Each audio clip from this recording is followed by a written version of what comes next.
తెలంగాణ జాతిపితను పట్టుకొని కేసీఆర్ తెలంగాణ జాతిపిత బల్లగుద్ది చెప్తున్నాం. తెలంగాణ కోసం పార్టీ పెట్టి నిర్విరామంగా శ్రమించి ఢిల్లీలో ప్రతి ఒక్క గల్లీ తిరిగి ప్రతి ఒక్క పార్టీగా పోయి కాలు మొక్కి ఏలు మొక్కి అందరిని ఒప్పించి తెలంగాణ ప్రజలను ఏకం చేసి తెలంగాణ సాధించడం 100% జాతిపితే. నువ్వు తెలంగాణ ఉద్యమానికి వ్యతిరేకంగా రోజు చంద్రబాబు నాయుడు సంఘాలు చేరి తుపాకి పట్టుకొని తెలంగాణ ఉద్యమం తిరిగినటువంటి లంగ దొంగవును ఇదే తెలంగాణ ఏర్పడిన తర్వాత తెలంగాణ ప్రభుత్వాన్ని కూలుస్తందుకు ఆ స్టీఫెన్ అంటోన్ కాడికి పోయి 50 లక్షల రూపాయల మూటను అప్పచెప్పి ఓటుకు నోటు కేసు దొరికిన దొంగవును నువ్వు ఈ రోజు కేసీఆర్ గురించి మాట్లాడేది. ఆయన జాతిపిత అంట అని చెప్పేసి ఎకిలినా ఉళ్ళు అవుతున్నాయి.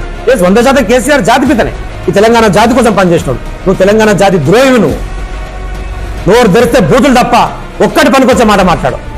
అది ప్రభుత్వ కార్యక్రమం అయినా కేసీఆర్ తిట్టుడే, ప్రజల కార్యక్రమం అయినా కేసీఆర్ తిట్టుడే, కాంగ్రెస్ పార్టీ కార్యక్రమం అయినా కేసీఆర్ తిట్టుడే. కొద్దిగా లేస్తే కేసీఆర్ చెప్పాను తప్ప వానికి బతికే లేదు.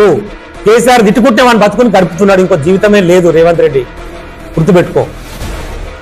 ప్రజాక్షేత్రంలోకి రేపు వచ్చిన తర్వాత నువ్వు మాట్లాడిన చాలా పెద్ద పెద్ద మాటలు.